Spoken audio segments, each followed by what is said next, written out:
Hello friends, welcome back to our YouTube channel Vidyasagar online classes. Friends, अभी तक की हमने जैसे मैंने लास्ट सेशन में आपको बताया था कि आज अदर स्टूडेंट के लिए बोले थे हम लोग को कि आप नया हम लोग के क्लास का लेके आएंगे, जो छोटे छोटे क्लासेस है 7th 8th का उसका लेके आना। तो इसी के साथ क्या हुआ, आपके लिए विजय सर भी और मैम ने भी 8th क्लास का स्टार्ट कर दिया और मैं आज 7th क्लास का मैथ्स शुरू करने जा रहा हूँ। जैसा कि मैंने उसी दिन बता दिया था कि 7th क्लास का मैं मैथ्स लूँगा और मैथ्स में मेरा टॉपिक है इक्वेशन। क्लियर फ्रेंड्स, हम लोग बात करते हैं इक्वेशन की। तो सबसे पहले हम लोग ये समझते हैं कि इक्वेशन एक्चुअली होता है क्या। क्लियर? तो देखिए इक्वेशन होता क्या है, उसके हम लोग थोड़ा बहुत समझे तो आप देखो कि कई बार क्या होता है कि सपोज नाम के चलो एक का नाम क्या है श्याम, ठीक है, और सेकंड का नाम है सपोज राम है, दोनों क्या है फ्रेंड है, ठीक है। अब मान के चलता हूँ कि श्याम के पास कुछ एप्पल है, हमको नहीं पता कि कितने एप्पल है, उसने बताया नहीं, हमारे पास कोई गिवन क्वेश्चन में नहीं दिया। और राम के पास मान के चलता हूँ आपके पास 10 एप्पल है। कितने एप्पल है? 10 एप्पल्स, ठीक है। उसके बाद ही वो दोनों क्या हुआ, आपस में अपने एप्पल को कलेक्ट कर लिया। क्या हुआ? कलेक्ट कर लिया अपने आपस में एप्पल को। तो पता चला उनके पास टोटल 14 एप्पल्स थे। कितने एप्पल्स थे? टोटल काउंट किए तो पता चला 14 एप्पल्स थे। लेकिन हमको श्याम के पास कितने एप्पल थे ये तो पता नहीं है। तो हम लोग कैसे करेंगे श्याम के पास के एप्पल निकालने के लिए? सपोज मान के चलेंगे कि श्याम के पास कुछ एप्पल है। कितने हैं? फिर एप्पल्स, ठीक है, उसके पास कुछ एप्पल्स है, मान के चलते हैं हम लोग, ठीक है। तो एप्पल कितने हैं वो क्वेश्चन में निकालने बोलता है, ठीक है। तो हमको निकालना क्या है, सिंपल सी बात है, आपको क्या करेंगे, टोटल में से राम के एप्पल को माइनस कर देंगे तो कितने आ जाएंगे? 4 Apple, that is the answer. तो इसी को इक्वेशन बोलते हैं फ्रेंड्स।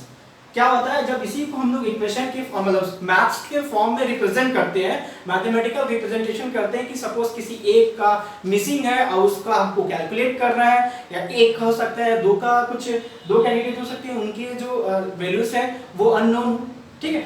हो सकता है 3 ऐसे दुए हो जिसमें क्या 3 की वैल्यूज अननोन है, तो हम लोग को 3 कैंडिडेट्स की अलग अलग वैल्यू फाइंड करनी होती है, सिमिलर टू की वैल्यूज फाइंड करनी होती है। इसी को हम लोग क्या बोलते हैं, जब मैथमेटिकल फॉर्म में रिप्रेजेंटेशन करते हैं, इस फॉर्म में मैथमेटिकल फॉर्म में रिप्रेजेंटेशन करते हैं तो उसको हम लोग क्या बोलते हैं? इक्वेशन।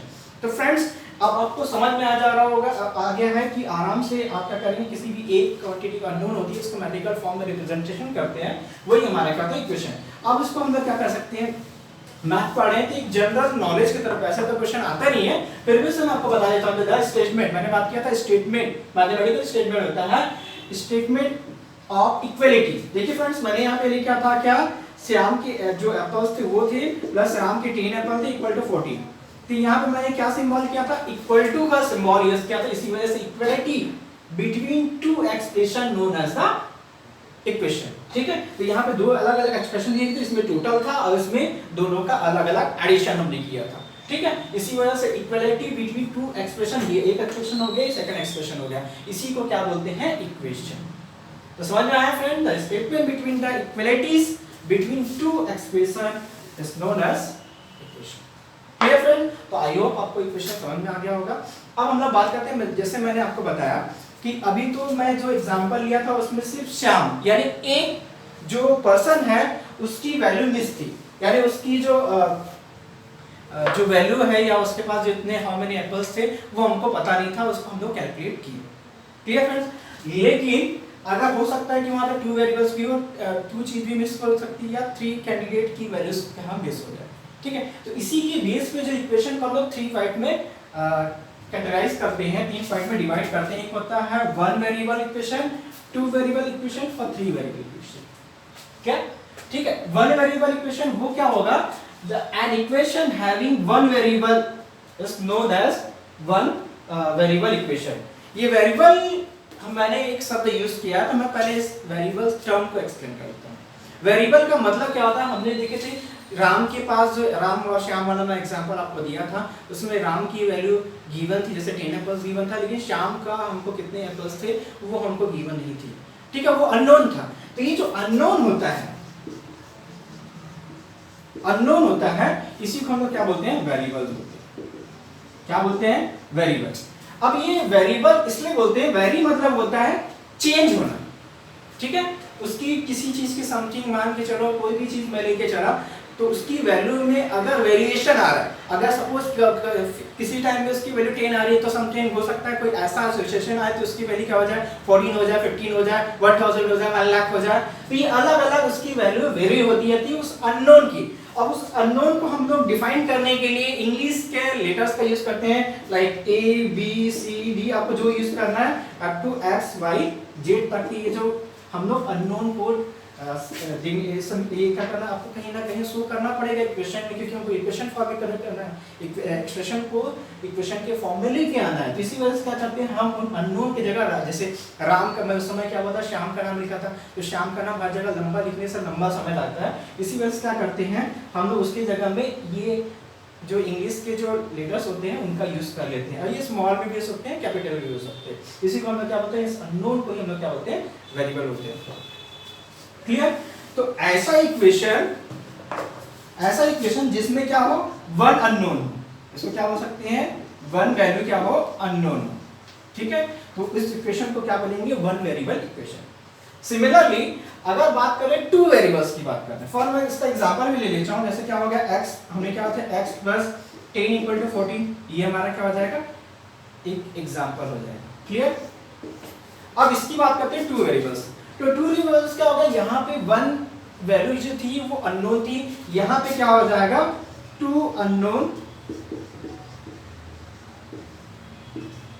वेरिएबल्स होंगे। क्या होंगे इसमें, टू अननोन वेरिएबल्स होंगे। सपोज मैं एग्जांपल लेके चलता हूं, इसी एग्जांपल ले सकता हूं। अगर मान लो चलो हमको पता है कि x यानी सपोज राम श्याम को लेके चलता हूं, और सपोज y मतलब मैं श्याम को और राम को दोनों लेके चल रहा हूं, दोनों के पास कितना एप्पल हमको ये पता नहीं है, लेकिन पता चला है कि टोटल एप्पल कितना है, नंबर ऑफ 14। तो देखिए यहाँ पे फ्रेंड दो अननोन वैल्यू गिवन है, ये क्या है x यानी जो श्याम के पास एप्पल है वो, और y जो राम के पास एप्पल है, इसमें दोनों ही अननोन है, और टोटल इक्वल टू क्या दिया है 14। तो ये क्या, इसको क्या बोलते हैं, जबकि दो चीज अननोन है, इसी वजह से क्या होगा, ये टू वेरिएबल इक्वेशन में काउंट होगा। अब बात करते हैं मतलब फ्रेंड थ्री वेरिएबल इक्वेशन की बात करते हैं। अब यहाँ पे लिखा हुआ है नंबर 3, इससे आपको इजीली समझ में आ जा रहा होगा कि यहाँ पे क्या होंगे, थ्री अननोन वेरिएबल होंगे। क्या होंगे, थ्री अननोन वेरिएबल्स होंगे।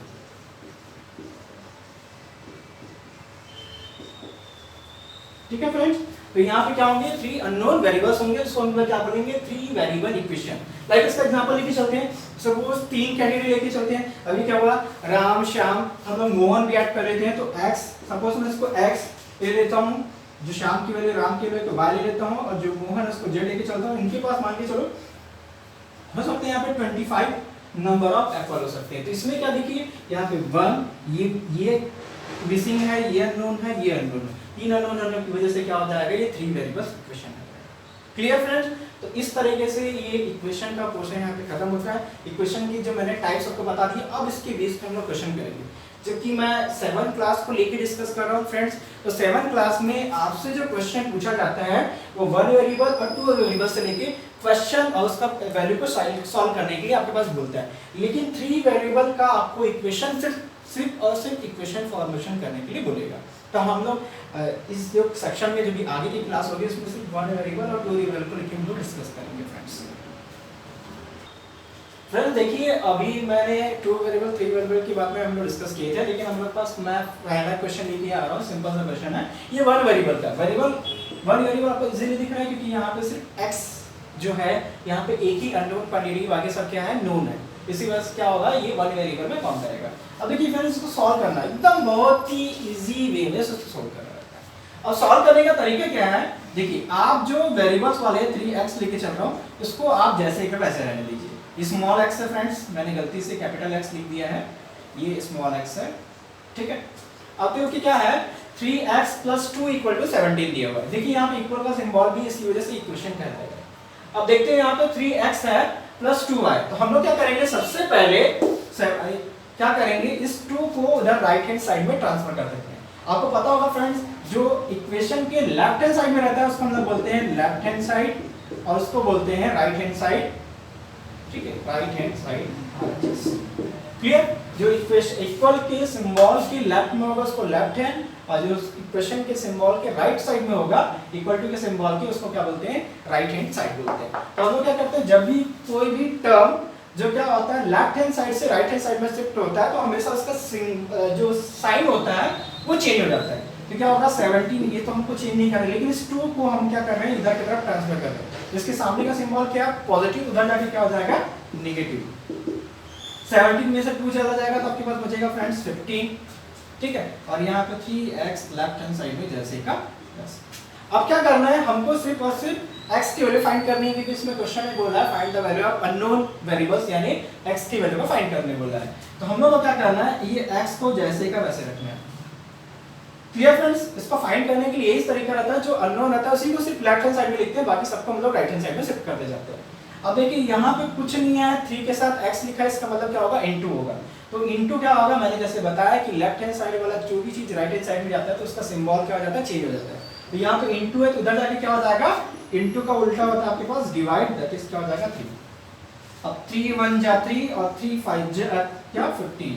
तो क्या आ गया फाइनल वैल्यू x की वैल्यू कितनी आ गई 5।